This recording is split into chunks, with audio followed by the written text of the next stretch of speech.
Hello mga ka-farmers. Na ako'y i-share sa inyo hang based sa among experience sa usa sa sulod sa usa ka tuig sa among pagbababoy. Naka-experience na sa una nga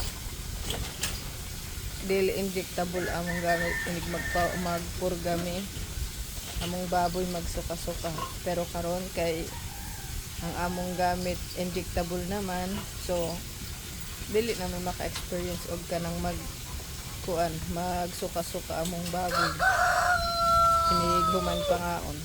Ang akong gamit dai guys ina kani siya nga injectable guys. Nakabutang nga na dire guys kung pila ka dosage imong ihatag sa imuhang baboy or imong baktin. No guys. Nakabutang na diha guys.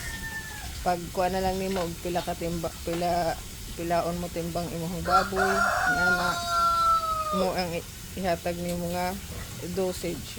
Mara to guys. Salamat. Happy farming.